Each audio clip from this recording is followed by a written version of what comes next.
पहला जो प्रश्न हमारा है ये पूछता है सर्वेषां प्राणिनां रक्षा का करोति। इसका अर्थ है कि सभी प्राणियों की रक्षा कौन करता है। का यानी कौन। तो उसमें ऑप्शन दिया गया है जननी, प्रकृति, भगिनी, आचार्य। जननी अर्थात माँ, प्रकृति अर्थात प्रकृति जो सृष्टि हमारे चारों तरफ, भगिनी अर्थात बहन और आचार्य अर्थात गुरु। तो इसका हमारा सही आंसर होगा प्रकृति। रावणस्य उपरि कः आक्रमण अकरोत्। रावण के ऊपर किसने आक्रमण किया।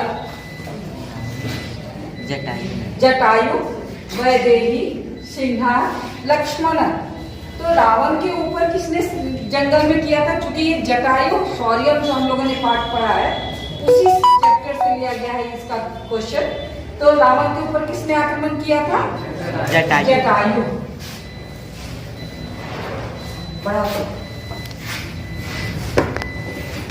इसी प्रकार हमारा जो नेक्स्ट क्वेश्चन है ये कहता है अजात शिशु पुत्र सुरक्षिता तिष्ठति। अजात शिशु मतलब जिस शिशु ने अभी जन्म भी नहीं लिया है वो कहाँ सुरक्षित रहता है। बता सकते हो, कोई जवाब दे सकते हो। बताओ। मातृगर्भे। Very good. यानी कि माँ के गर्भ में वो ज्यादा सुरक्षित रहता है। अब नेक्स्ट क्वेश्चन हमारा ये कहता है कि सूर्य जोड़ उदय अर्थ कह संधि। सूर्य जोड़ उदय में कौन सी संधि है। गुण संधि, दीर्घ संधि, वृद्धि संधि या यन संधि। बता सकते हो कोई। सूर्य जोड़ उदय में कौन सी संधि है। इसमें अ और उ की संधि हुई है और दोनों मिलकर बन गया है ओ, इसीलिए इसमें गुण संधि है। कौन सी संधि है। गुण संधि। प्रश्न है गर्भे इत्यस्य कः पर्याय प्रयुक्तः। गर्भ का कौन सा पर्याय यहाँ पर दिया गया है। जैसे कर्ण। कर्ण यानी कान, नासिका, नाक, पुच्छ, इसको कहते हैं गर्भ। और मुखा यानी मुख। तो गर्भ का दूसरा क्या है पुच्छ। पर्यायवाची क्या है पुच्छ। प्रकृत्या कति प्रमुखानि तत्वानि सन्ति। प्रकृति के कितने प्रमुख तत्व हैं। बता सकते हो कोई। पंच तत्व। व्याकरण में आ गया लिखा है कि पठ धातु लट लकारस्य उत्तम पुरुष बहुवचनस्य रूपम किम भवति। पठ धातु यानी कि पढ़ना, इसका लट लकार के उत्तम पुरुष में कौन सा रूप सही होगा। पठावा, पठामा, पठामी या पठंती। नहीं, पठामी तो एक वचन है। वो उत्तम ये प्रथम पुरुष का रूप है। उत्तम पुरुष का रूप होता है पठामी, पठावा, पठामा। ये हो गया एक वचन, द्विवचन और ये हो गया बहुवचन। हमारा प्रश्न क्या है बहुवचन का सही रूप। तो हमारा सही उत्तर क्या हो जाएगा पठामा। आगे पूछता है कि जटायु कः अस्ति। जटायु कौन है। पक्षीराज। कौन है पक्षीराज। पेयम इत्यस्य विलोम पदम किम। हाथ उठाओगे। चलो। अपेयम। पेयम का अर्थ होता है पीने योग्य और अपेयम का अर्थ हो गया जो पीने योग्य नहीं है ना। इसलिए पेयम का विलोम पद यानी उल्टा पद क्या हो जाएगा अपेयम। प्रश्न है जटायु शौर्यम पाठोऽयं कस्मात् ग्रंथात् संग्रहीतो अस्ति। जटायु शौर्यम ये पाठ किस ग्रंथ से लिया गया है। इसके ऑप्शन में दिया हुआ है पुराण ग्रंथात्, वेद ग्रंथात्, रामायण ग्रंथात् और महाभारत ग्रंथात्। बता। रामायण ग्रंथ। Very good. रामायण ग्रंथात्। ये रामायण का एक अंश है जटायु शौर्यम। कब का अंश है जब सीता का हरण करके और रावण ले जा रहा था उस समय जब सीता के पुकार सुनकर जटायु ने रावण के साथ युद्ध किया था उसी का वर्णन है जटायु शौर्यम के अंतर्गत। अब आगे का जो प्रश्न हमारा है ये अति लघु उत्तरीय में है जिसमें एक प्रश्न का 2 नंबर है और प्रश्न करता है कि उचित धातु रिक्त स्थानानि पूरयन्तु। इसमें यहाँ पे लिखा हुआ है धातु, पहला है गम और दूसरा है अस। यहाँ पर उसका पुरुष दिया हुआ है प्रथम पुरुष, और अस धातु का रूप लिखना है उत्तम पुरुष में। तो गम धातु प्रथम पुरुष का लकार है लट लकार, और लट लकार में एक वचन, द्विवचन और बहुवचन, जिसमें कि एक वचन का तुम्हारा रूप दिया हुआ है, बहुवचन का दिया हुआ है। बता सकते हो गच्छति, बीच में क्या हो जाएगा, बोलो। गच्छता, वेरी गुड। गच्छति के बाद बीच में क्या हो जाएगा, द्विवचन में इसका रूप होता है गच्छता, और बहुवचन में गच्छन्ति। उसी तरह से अस धातु है उत्तम पुरुष लट लकार में ही, पहला रूप है अस्मि, एक वचन में, द्विवचन में है स्वः, और इसमें क्या हो जाएगा बहुवचन में, कौन बताएगा, कोई नहीं, चलो स्म हो जाएगा।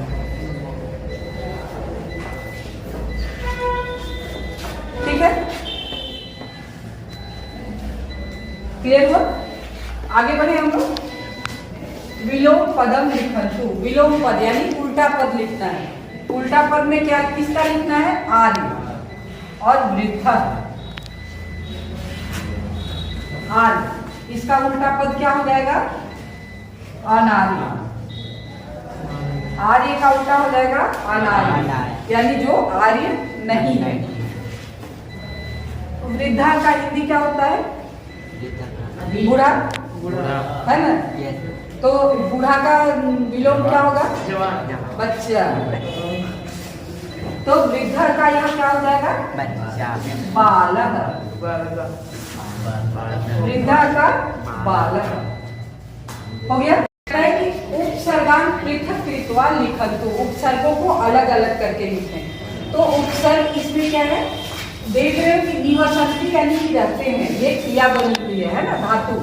इसमें सबसे पहले हम क्या देखेंगे, उपसर्ग क्या है। उपसर्ग किसे कहते हैं, जो शब्द के पहले जुड़ता है, उस शब्दांश को हम लोग उपसर्ग कहते हैं। इसमें निवसंति में क्या है, नि उपसर्ग हो गया, वस धातु हो गया। ठीक है, अब तुम कहोगे कि यहाँ तो वसंती लिखा हुआ है, आप वस लिख करके वो छोड़ दिए, हमने सिर्फ धातु का मूल रूप लिखा है ना। नी उपसर्ग हो गया और वस हो गया धातु का मूल रूप। बाकी ये जो है लट लकार बहुवचन प्रथम पुरुष का रूप है वसंती, वसती, वसता, वसंती। प्रभावती में प्र हो गया उपसर्ग और भू हो गया धातु।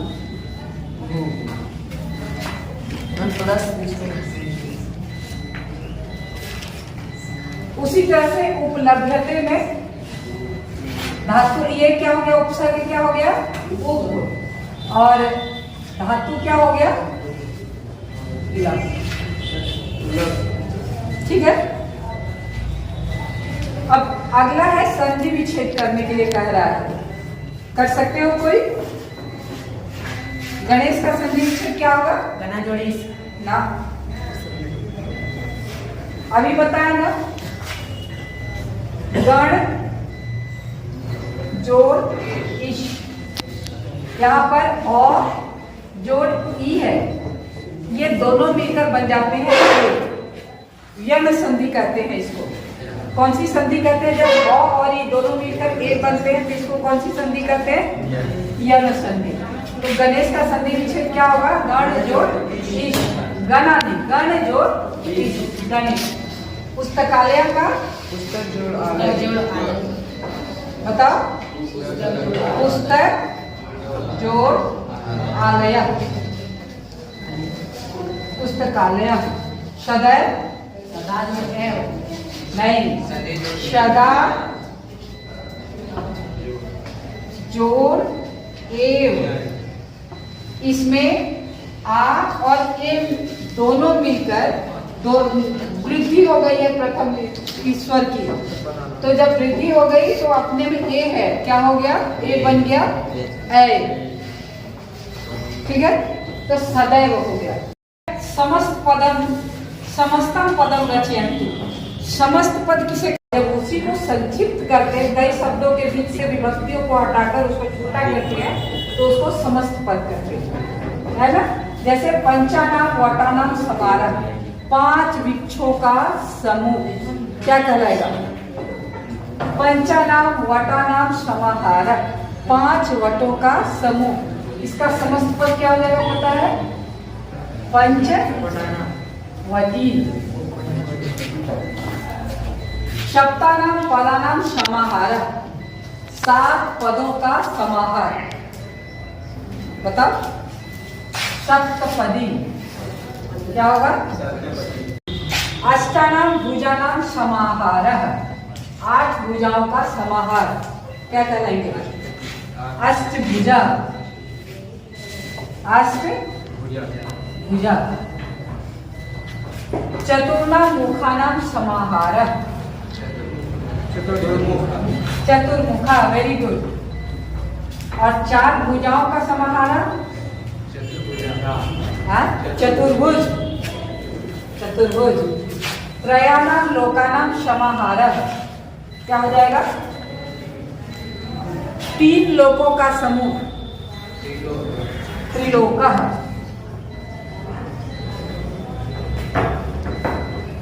आगे बढ़े। इसमें यहाँ लिखा हुआ है सब, यहाँ दी हुई है विभक्ति और यहाँ 3 वचन दिए हुए हैं। ये तो तुम लोग को पता है कि संस्कृत में एक शब्द का 3 वचन होता है ना? तो यहाँ शब्द दिए हुए हैं, यहाँ विभक्ति दी है, तो दी गई विभक्ति में ही इसी शब्द का अगला रूप बताना है जो खाली जगह है। जैसे लता, प्रथमा विभक्ति में क्या है? लता डैश लता, क्या होगा? लता, लते, लता। नदी का प्रथमा में क्या हो जाएगा? नदी, नद्यों। और बहुवचन में क्या हो जाएगा? नद्य। फल का द्वितीय विभक्ति डैश फले फलानी, क्या होगा? फलम। फल नपुंसकलिंग है, इसलिए प्रथमा और द्वितीय दोनों विभक्ति में एक ही तरह का रूप बनता है। क्या? फलम फले फलानी। बालक द्वितीय विभक्ति बालकम डैश बालकान, क्या हो जाएगा? बालको। बालकन तो लिखा हुआ है ना, बालकम, बालको, बालकान। क्लियर है? उसी तरह से यहाँ है राम का तृतीय विभक्ति में रामेण, रामाभ्याम। और यहाँ क्या हो जाएगा? रामय।